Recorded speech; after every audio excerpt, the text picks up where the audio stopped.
Hey guys, I just got back from a talk by I can't pronounce his name, Brother Guy Consolmagno, who is a Jesuit brother who is the director of the Vatican Observatory of Astronomy.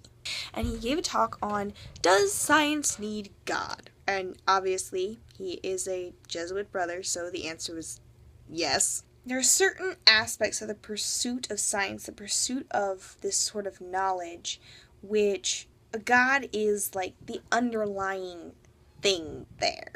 So he said to pursue science, to discover things about nature, you have to assume that the physical world is real. It is not a figment of your imagination. You also have to believe that nature follows laws that can be found and understood. And finally, you have to believe that these laws and this order is a worthwhile pursuit of your life. And so basically, he just talked about that a lot and took each point and related it to how God is the underlying thing. He also drew to attention the fact that science, the great things of science, all happened in the Christian West. While the East was incredibly amazing in mathematics, Persia, India, China, huge astronomers, they just had all this stuff mapped out. It's insane what they could do. But they never used that to explore nature. All they did was map the stars and stuff like that.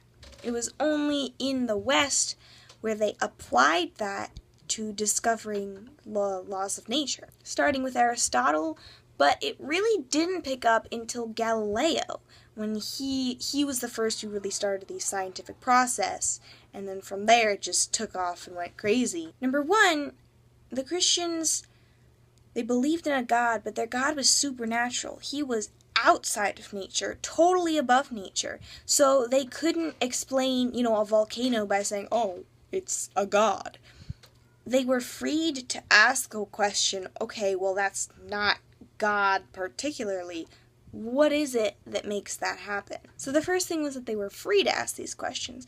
And the second thing was that, unlike many, many religions in the East, in the West, matter was not an evil thing.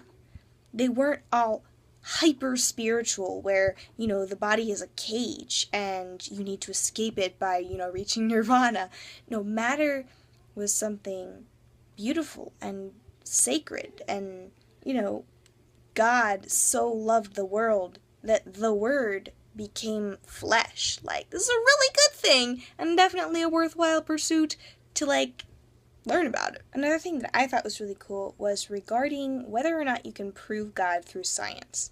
And the answer is really no, because God is way too big for that, as I told a certain somebody in my intelligent design comments. You have to have a basis from which to reason. You can't reason back into eternity. You gotta have a foundation, and on top of that you can build an argument. And he said, God is not the thing that you reach after you've argued on top of all of these different principles. God is the underlying principle, the underlying axiom.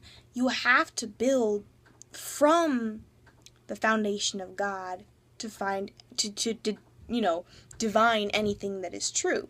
Now, of course, this would not be a great argument if you were arguing with an atheist, because, well, that just wouldn't get you anywhere. But that is why, we can't prove God through science. Now, by observing science and discovering about it, we can, reason back to him, but that's really more of an encounter than an argument, I think. Oh!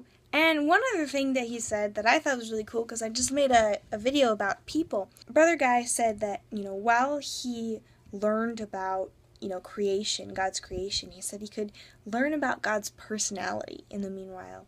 And he's remarking how the scientific world is really necessarily a community, and that you really won't be able to do anything on your own. First of all, standing on shoulders of giants, that's a thing.